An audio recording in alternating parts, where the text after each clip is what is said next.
हरियाणा प्रदेश जो हरियाली के लिए सबसे ज़्यादा जाना जाता है, हमारे साथ मौजूद है एक ऐसे नेता, एक ऐसे बड़ा चेहरा जो सबसे ज़्यादा हरियाणा में दिखने वाला भी रहा और हरियाणा में कायम भी रहा। राजकुमार सैनी जी, आपका स्वागत है हमारे आज की इस खास पेशकश में। हम दिखाने वाले हैं कि राजकुमार सैनी जी आए हुए हैं बुटाना गांव के अंदर अपने प्रचार को लेकर।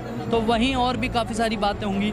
2014 में एमपी चुनाव लड़े हैं और जीते भी हैं, बीजेपी पार्टी में रहे थे, लेकिन अब अपनी खुद की पार्टी बना ली है, लोकतंत्र सुरक्षा पार्टी। सर, सबसे पहले आपका क्या मोटिव रहा कि आपने बीजेपी से हटकर अपनी पार्टी बना ली? मैंने सारी पार्टियां देख के ये निर्णय लिया। बंसीलाल ने जब दलित पिछड़े के साथ ठगी करी, 10% लोग लगे नहीं, उसे छोड़ करके चौटाला बनाया। चौटाला ने भी वही ठगी करी, हमारे पर मुकदमे बनाए। जब हमने विरोध किया, हमारे दलित पिछड़े का वही 10% जो जैसे दान में दिया जाता है। तो इसी प्रकार से जब हमने बीजेपी में ज्वाइन किया, ज्वाइन करने के बाद हमें लगा कि इस पार्टी से दलित पिछड़ों का इंसाफ मिलेगा। लेकिन वहाँ तो उससे भी ज़्यादा कुठाराघात हुआ।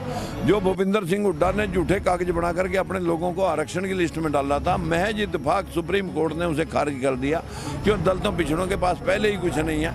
और जैसे ही आरक्षण खारिज हुआ तो भूपिंदर सिंह हुड्डा के लोगों ने पूरा प्रदेश आग के हवाले कर दिया। 17 लोग मौत के घाट उतर गए। और बदकिस्मती ये देखिए कि डरती बीजेपी ने उनको फिर आरक्षण दिया, जिन्हें सुप्रीम कोर्ट जवाब दे रहा है। हम वो लड़ाई ये देख रहे हैं कि जहां अपने भाइयों का गला कटता हो, हम ऐसी राजनीति पर थूकते भी नहीं है। हमारे लिए राजनीति पेशा नहीं है। हमने बीजेपी छोड़ी, चौटाला छोड़ा, बंसीलाल छोड़ा, भजनलाल छोड़ा। हमारा बिजनेस जो है नहीं है, ये हमारा तो सेवा भाव है। सर, एक बहुत ही बड़ा एक सवाल कि कहा जाता है कि राजकुमार सैनी का सबसे ज़्यादा हरियाणा में विरोध प्रदर्शन होता है, ऐसा क्यों? जो व्यक्ति गरीब के साथ हो रही ज्यादती के बारे में बोलेगा, बड़े लोगों को बर्दाश्त नहीं होगी।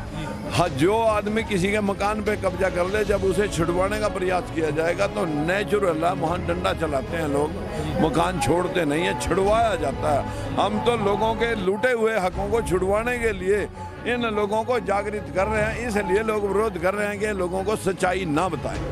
सैनी साहब, आपकी ही गुमाना गांव में हुई एक रैली में, भारी प्रदर्शन में वॉइस ऑफ हरियाणा यानी कि हमारी ही टीम पर एक बहुत बड़ा हमला हुआ, जिसके बाद हम कैमरे तोड़ दिए गए। मुझे मालूम है आपके कैमरे तोड़े गए, आपके साथ हाथापाई भी हुई।